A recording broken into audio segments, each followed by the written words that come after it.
Hi, everyone. So thank you, Sheila, for introducing me, and also shout out to Terry back there because she was the one kind of behind the scenes putting everything together, and thanks to Jackie for having me here with his youth ministry. See, there's a mix of a lot of people here, so before we get started, can I just get a gauge of ages? Do we have any students like middle school and younger? Just one? Okay. What about like high school? A couple, several back there. And then college? Okay. Yeah, there seems to be quite a few college students. And older folk, aka like college and up. So late 20s, right?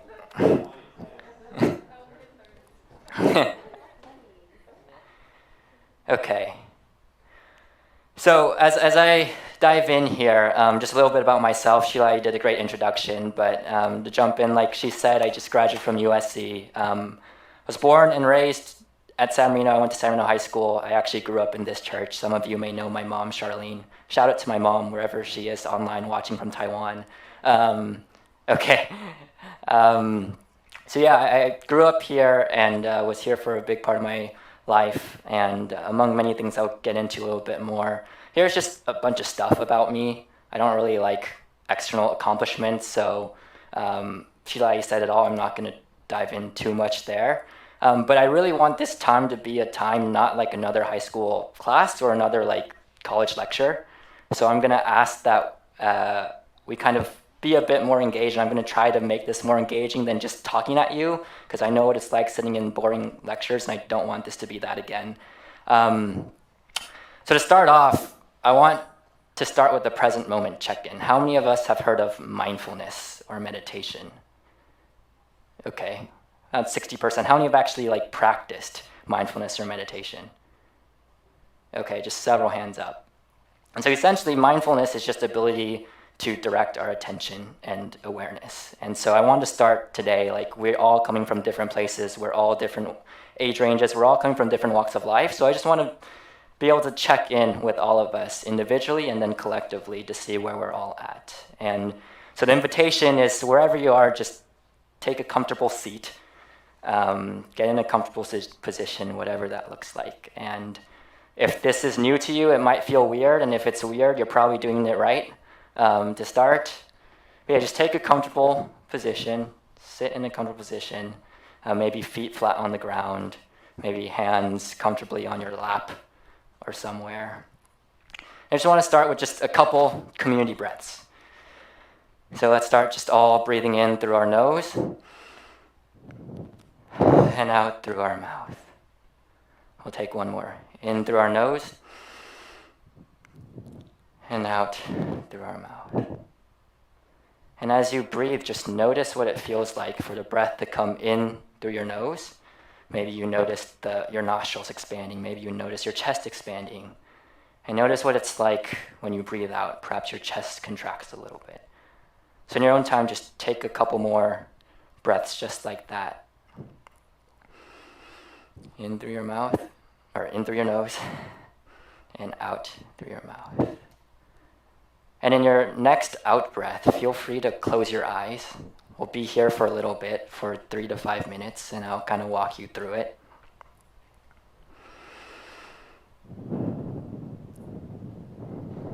And as you close your eyes, just tune into any sounds that you hear. Maybe it's the monitors going in the background. Maybe it's my voice speaking or me breathing into this mic. Maybe it's shuffles and ruffles here and there. Just noticing what's around you. And from there, let's guide our attention to our body. Again, just noticing any sensations that you feel. Maybe there's tension. Maybe there's ease. Maybe there's restlessness. Or feeling the sensation of your butt against the chair, your back against the back of the chair.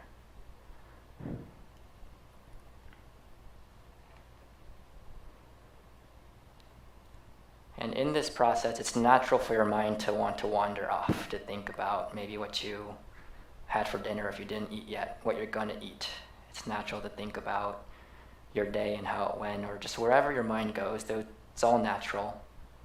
And when you do notice, just gently bring yourself back into your body.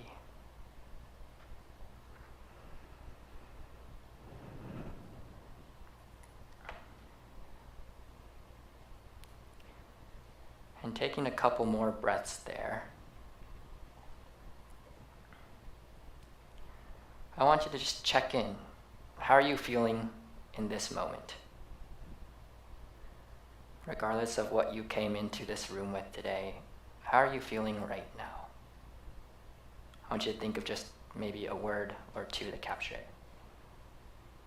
Maybe nervous, maybe tired, excited, apprehensive, grounded.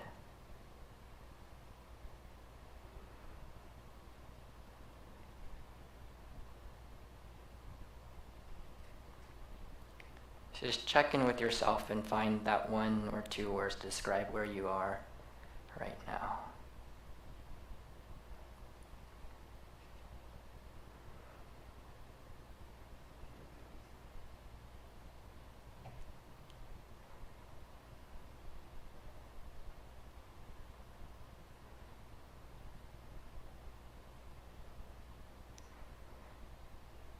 And take a last couple breaths.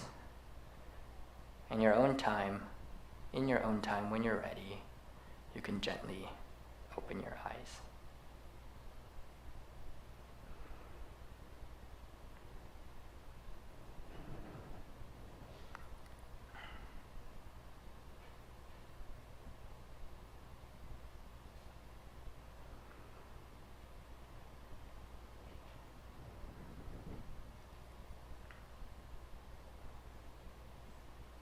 I see most of us are coming back to the present. Why don't you turn to your neighbor, share what word or words came up for you, if any, as you checked in.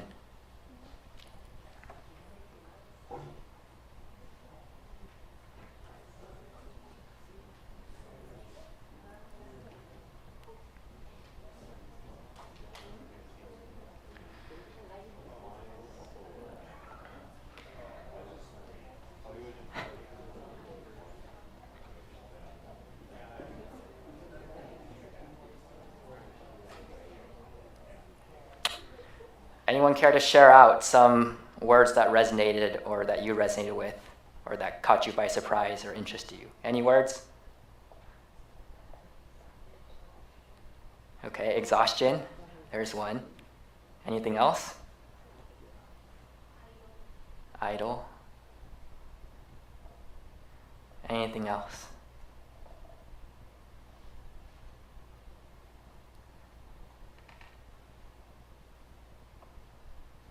Nothing?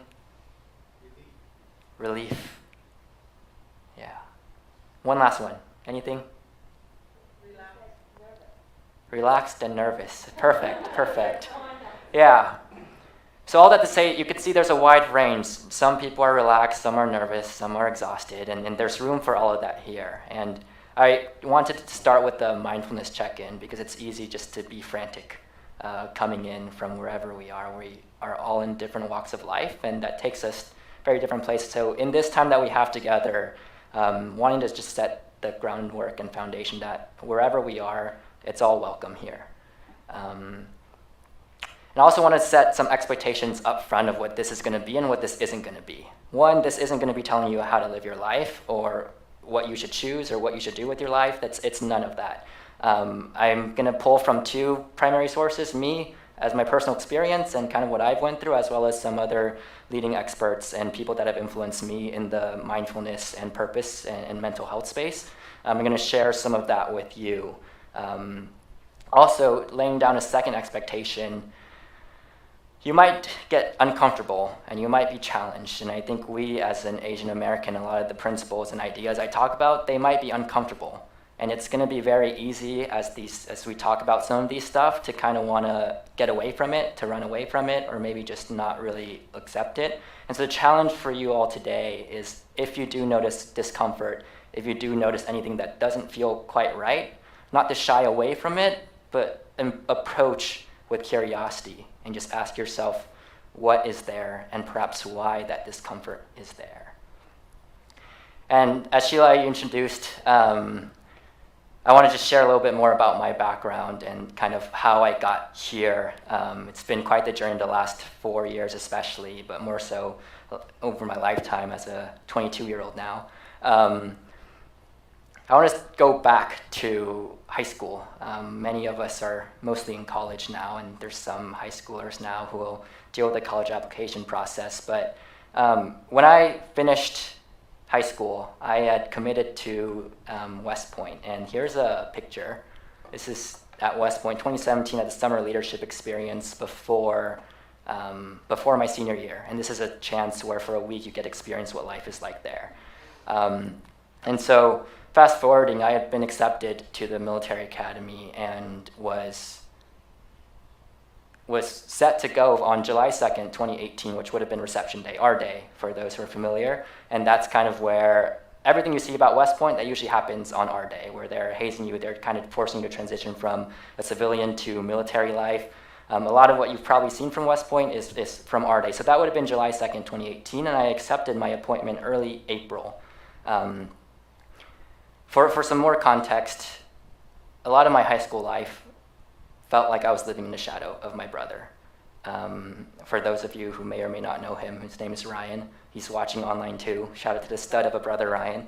But yeah, while I was bullied in high school, it wasn't a great time. While I was getting bullied and playing video games, my brother was committing to Yale as a junior to play tennis there. And I was always known as Ryan's brother, and that just did not sit well with me, and I did not really enjoy that experience. But fast forward to when I accepted my appointment to West Point, all of a sudden I had so much attention and recognition from the community around this one kid who seemingly was in the shadow that's all of a sudden pushed into the spotlight. It was a very jarring experience and very surreal experience. For some context, I had lunch with Judy Chu, who's our local congresswoman from the 27th district. I talked to our fire chief and police chief in San Marino and had their personal phone numbers. I gave a speech at Memorial Day at Lacey Park for our community, and I had my own standing ovation at grad. It was a very surreal experience, and one that was very abnormal compared to the reality of living in a shadow and feeling small my whole life. So all of that being said, when I had all that attention from April through July of 2018, didn't quite know how to handle it.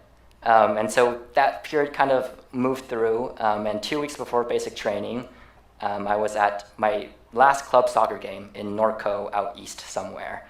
And during halftime, I had an allergic reaction, and I had hives come on, and I had to go to the ER. And so my mom took me to the ER in Ontario. And so up to that point, I had been medically cleared by West Point. I was good to go, everything was good, but their regulations stated that all hospital visits need to be reported. And so after the visit, I told them what happened, was in contact with the Far West Regional Commander, and what he told me was, you should be okay, but ultimately it comes down to the Director of Admissions, and it's too late to go to the medical waiver process, just show up and we'll figure it out. And so 2 weeks later, I'm on a plane to West Point. July 2nd comes around, I report at 6 a.m., and what usually is a very exciting moment, an exciting day, and maybe stressful day for a lot of West Point cadets, ended up being one of the most boring days. I spent 5.5 hours in medical hold. Once they saw me, they're like, "We've been waiting for you." Showed them all my paperwork to the doctors, and they sent me to a room to wait decisions from the Director of Admissions. So a day that usually would have been being hazed, being shouted at, people doing push-ups and whatever you think of the Army as being. I sat in a room, and I say my highlight was getting to exit the room to go pee, where I got to see everyone else be yelled at.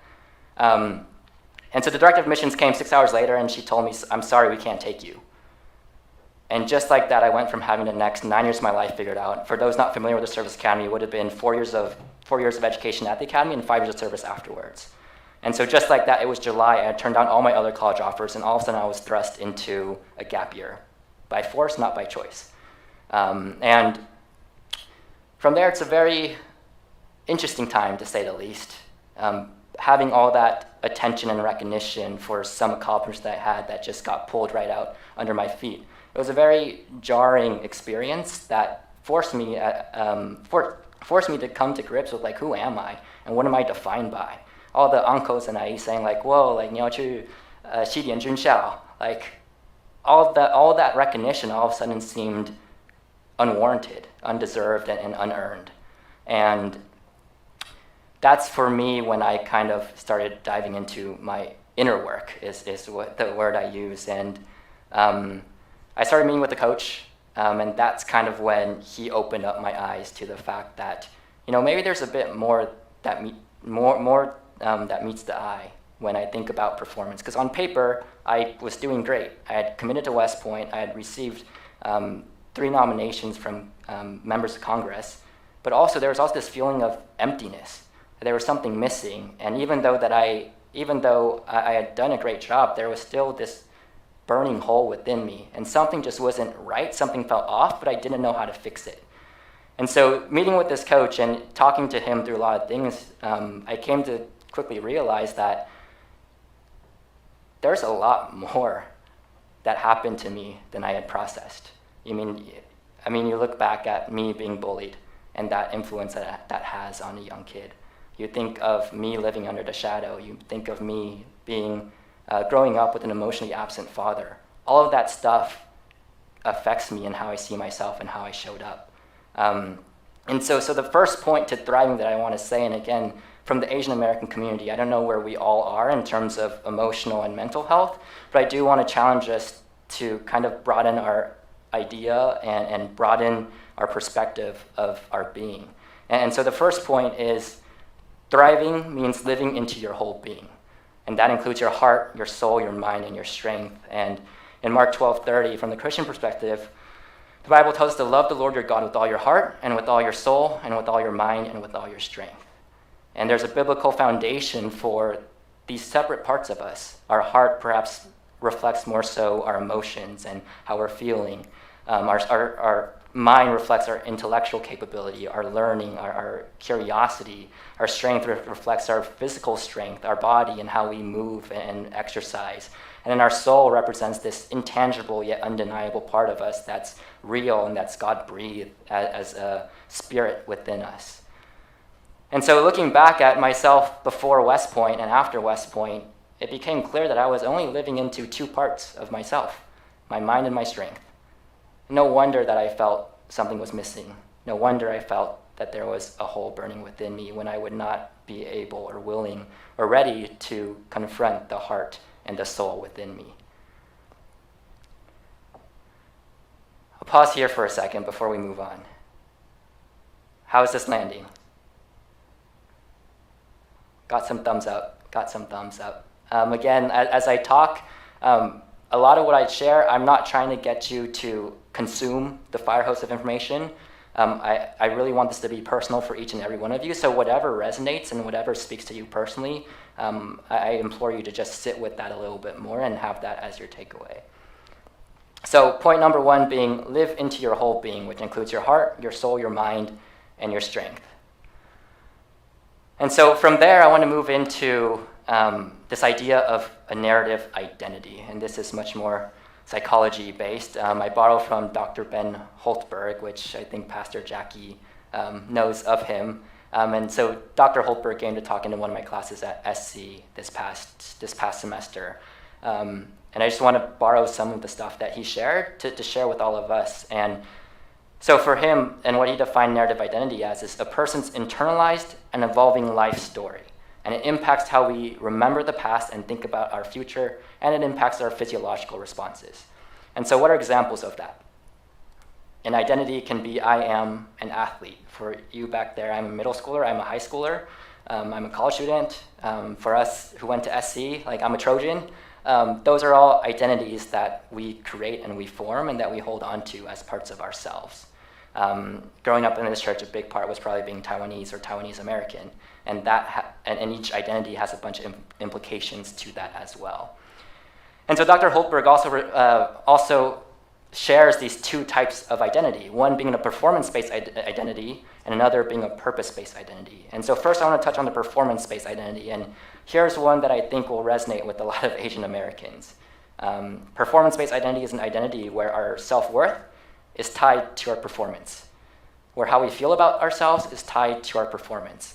How if we're good enough, if we feel worthy, if we feel X, Y, or Z is all tied to whether or not we have achieved or we've done or we look good from the outside. And so fleshing that out a little bit more, here are 10 signs of performance-based identity. I'm going to be here for a little bit. I'll kind of read down the list. But for all of you out there, just take a look, see any of these resonate. So 1, feels good about themselves only if they perform well.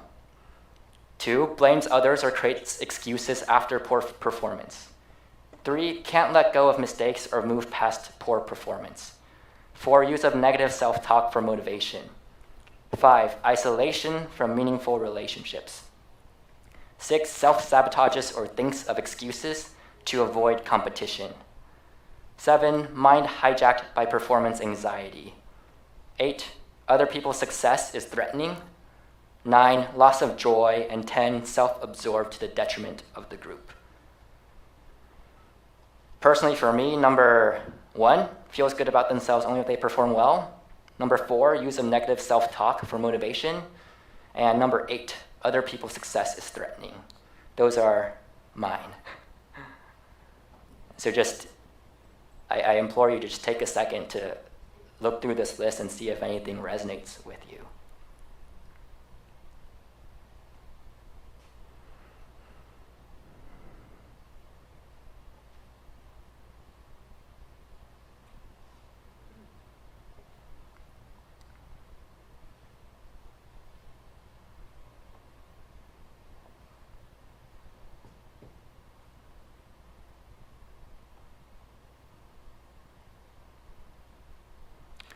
And another interesting statistic, in that class that I took at SC where Dr. Holtberg came to talk, it was a class of around 300 SC students, mostly upperclassmen, some sophomores snuck into the class. 86% of us said that we felt like a failure when we fail. And more than that, 95% of us said that we are harder on ourselves than we are on other people. And I'm assuming if that's kind of the distribution at SC, I'm assuming it's going to be very similar here.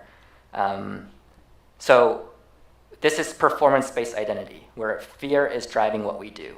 Fear because we need to earn our worthiness, we need to earn our respect, we need to earn our goodness, and we need to earn our love. And if we don't perform to earn, then we are no longer worthy of all those things. And so what's another perspective to look at this? And here's where I want to offer purpose-based identity. A quick Google search returns purpose is the reason for which something is done or created or for which something exists. Dr. Holtberg kind of expands on this, and he says that it's something that is already inside of us, and it goes deeper into our goals than just superficial ideas of success. And it's often connected to something bigger, for example, other people or God. And for a second, I just want to consider an example of someone like Jesus. What do you think his purpose was? Or what do you think his purpose is still today? Any ideas? No right or wrong answers here. Not a performance-based talk. Okay, to save the world. Anyone else?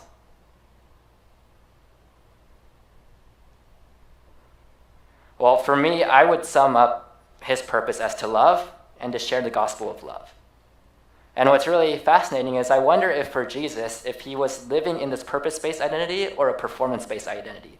I wonder if he saw the water, that he got anxious about whether or not he could actually turn it into wine. I wonder if he got anxious about having to give the Sermon on the Mount and talk to people and heal people.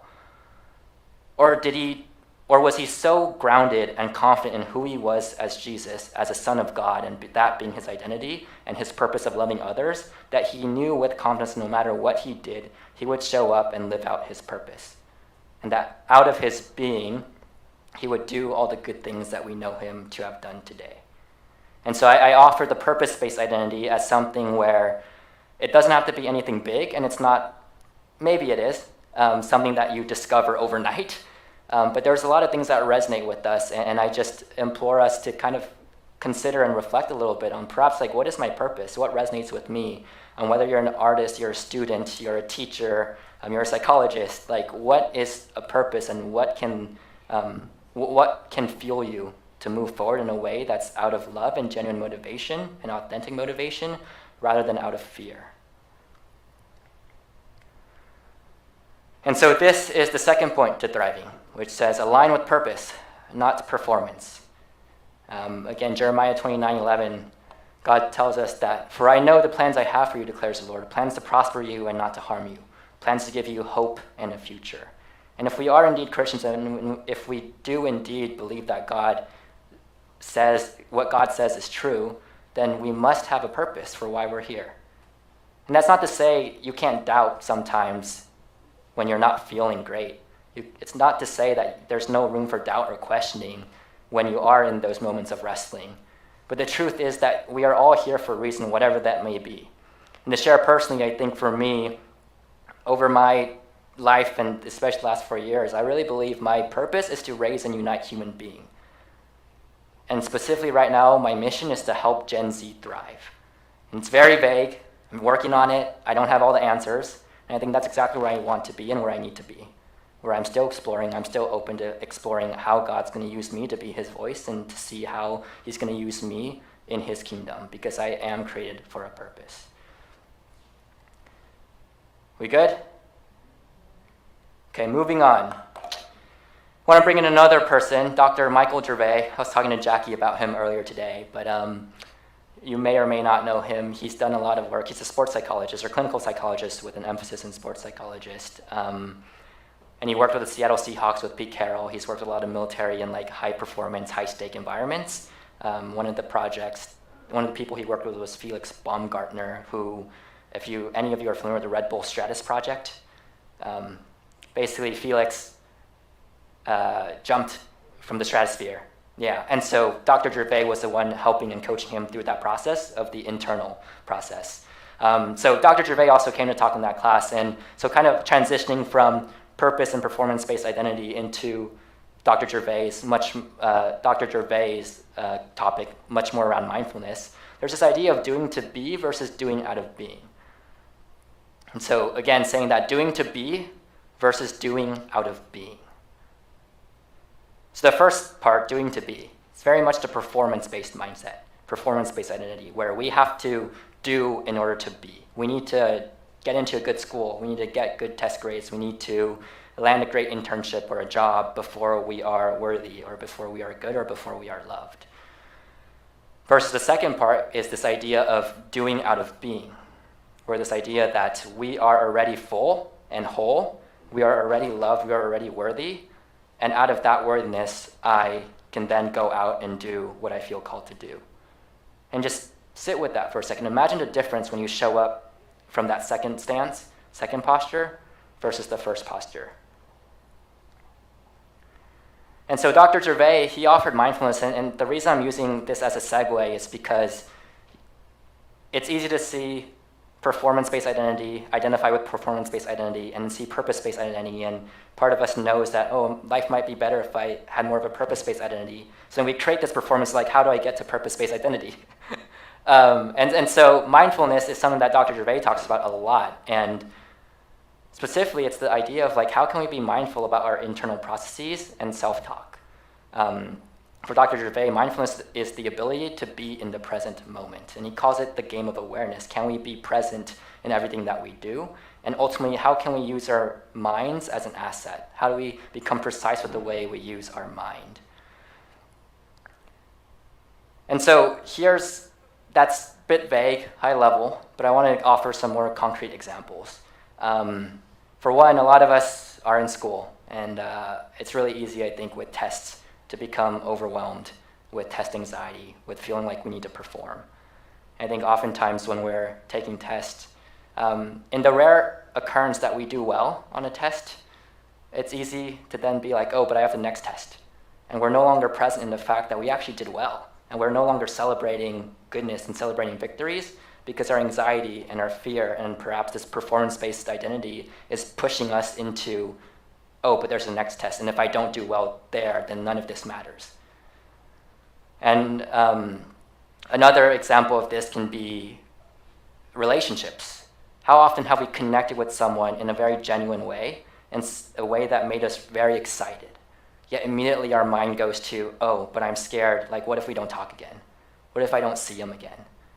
And in that moment, we're taken away from the present of the joy and the goodness that's there and taken out into fear and anxiety. And so Dr. Gervais says, unless you've come from a very good and healthy family, which is quite rare, his words, it's usual and common for your self-talk to be critical. Self-talk being just the voice you have in your head. And so, for example, part of that self-talk could be like, if I stub my toe against like the chair, some of us, me included, might go like, why was I so stupid? Or maybe bigger things like when we're driving, if we get in an accident, it immediately goes into like, oh, like I must be a failure. And so just noticing our self-talk and what we say to ourselves, all of that is done through the lens of mindfulness. Because if we are not mindful and if we are not aware of how we are and how we're showing up, then there's no chance for change. We need to be aware, and it's something that's going to take practice.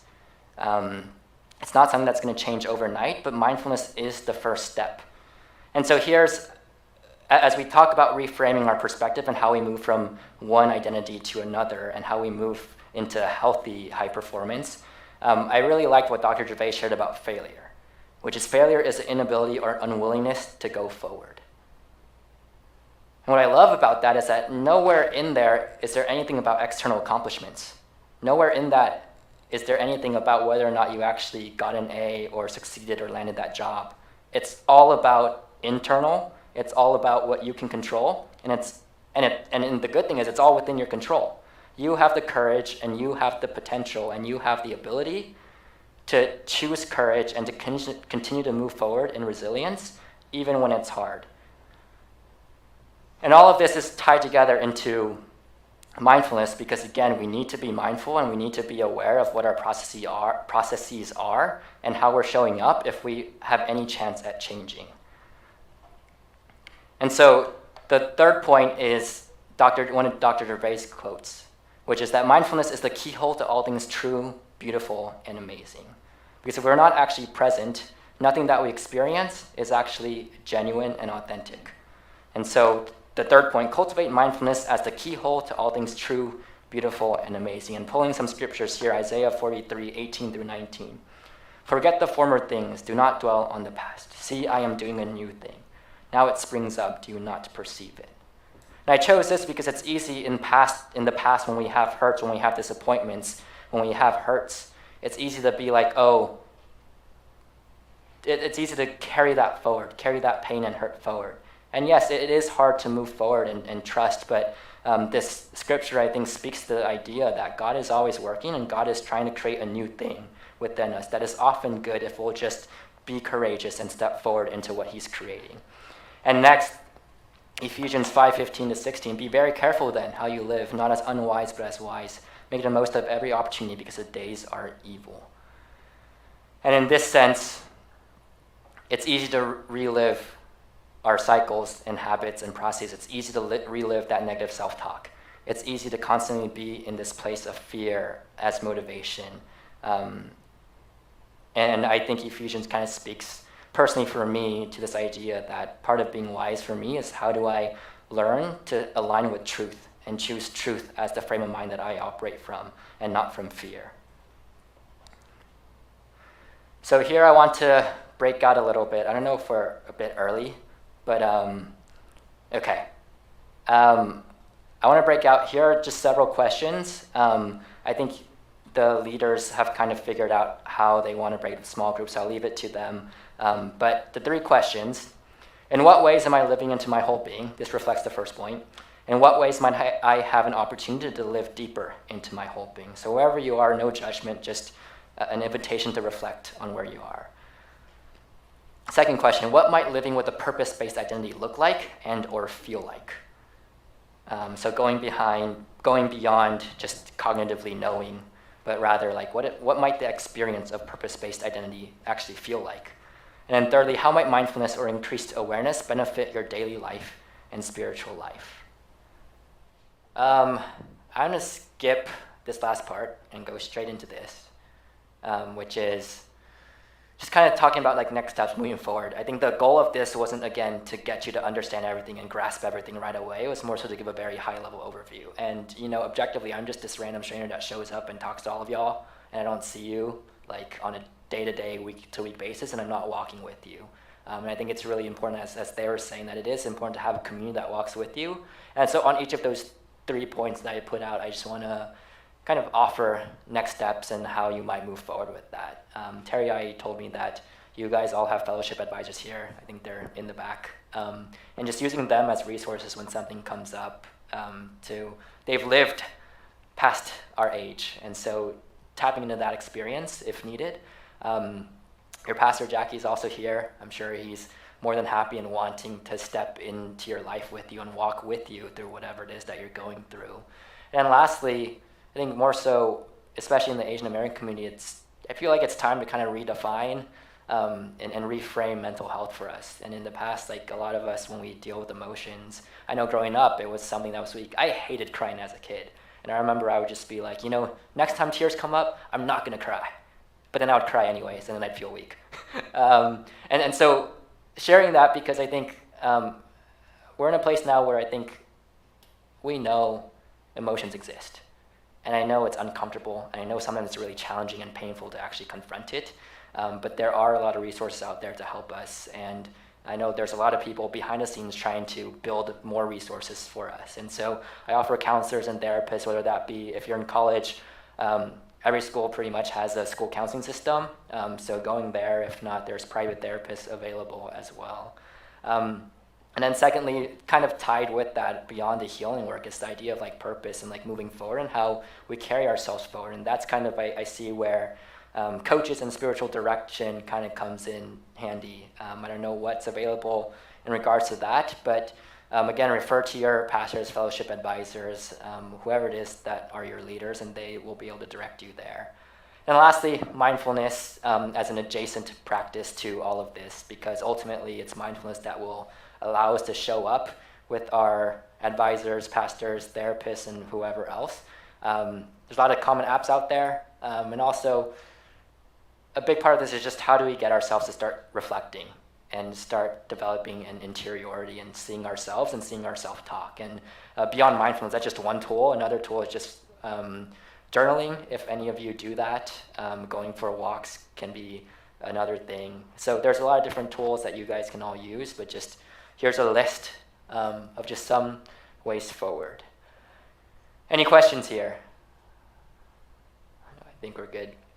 And lastly, questions. I want to open this up. If there's anything anyone has to ask, I'd be happy to take a stab at it.